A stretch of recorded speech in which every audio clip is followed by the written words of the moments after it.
Fala galera, Bizu desenhado para mais um vídeo. E nesse vídeo nós vamos ver alguns aspectos do direito penal que eu acredito que vão estar na prova do TJ São Paulo. O primeiro exemplo que eu quero trazer é sobre o crime de petrechos de falsificação. A gente observa que no artigo 295 ele afirma que se o agente é funcionário público e comete o crime prevalecendo-se do cargo, aumenta-se a pena de sexta parte. No artigo 297, o crime de falsificação de documento público, essa regra também acontece.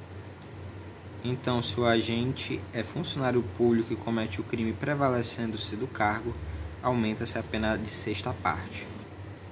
E também no crime 296, falsificação de selo ou sinal público, acontece a mesma coisa. Se o agente é funcionário público e comete o crime prevalecendo-se do cargo, aumenta-se a pena de sexta parte.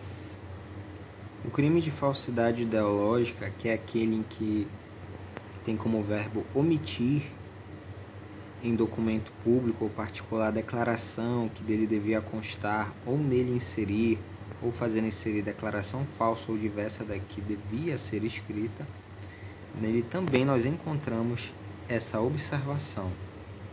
O parágrafo único nos diz: se o agente é funcionário público e comete o crime prevalecendo-se do cargo, ou se a falsificação ou alteração é de assentamento de registro civil, aumenta-se a pena de sexta parte. Outro detalhe interessante se encontra no 311-A, que trata de fraudes em certame de interesse público. Nesse caso, aumenta-se a pena de 1/3 se o fato é cometido por funcionário público. Já no crime de modificação ou alteração não autorizada de sistema de informação, o parágrafo único diz que as penas são aumentadas de 1/3 até a metade se da modificação ou alteração resultar dano para a administração pública ou para o administrado. O artigo 327 traz o conceito de funcionário público, e no parágrafo 2º ele diz que a pena será aumentada de 1/3 quando os autores dos crimes previstos neste capítulo forem ocupantes de cargo em comissão ou de função de direção ou assessoramento. O crime de tráfico de influência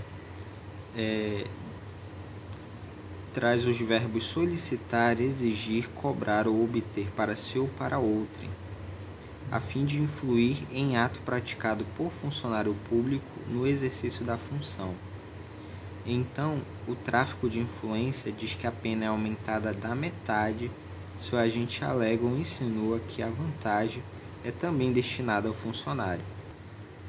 A corrupção ativa, ela traz a pena aumentada de 1/3 se, em razão da vantagem ou promessa, o funcionário retarda ou omite ato de ofício ou pratica infringindo o dever funcional.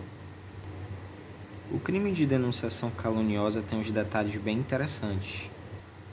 Nele, a pena é aumentada da sexta parte se o agente se serve de anonimato ou de nome suposto, e a pena é diminuída da metade se a imputação é de prática de contravenção.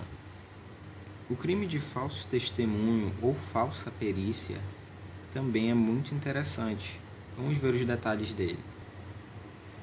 As penas são aumentadas de 1/6 a 1/3 se o crime é praticado mediante o suborno, palavra-chave, ou se cometido com o fim de obter prova destinada a produzir efeito em processo penal ou em processo civil em que for parte entidade da administração pública direta ou indireta. Outro ponto desse crime é o parágrafo 2º, que diz que o fato deixa de ser punível se antes da sentença no processo em que ocorreu o ilícito, o agente se retrata ou declara a verdade. No crime de fraude processual, se a inovação se destina a produzir efeito em processo penal, ainda que não iniciado, as penas aplicam-se em dobro. No crime de exploração de prestígio, Os personagens são o juiz, jurado, órgão do Ministério Público, funcionário de justiça, perito, tradutor, intérprete ou testemunha. O parágrafo único diz que as penas aumentam-se de 1/3 se o agente alega ou insinua que o dinheiro ou utilidade também se destina a qualquer das pessoas referidas neste artigo. Se você gostou desse vídeo, peço que você se inscreva no canal e deixe o seu like. Com certeza vai ser muito útil para o crescimento do nosso canal. Valeu, até o próximo.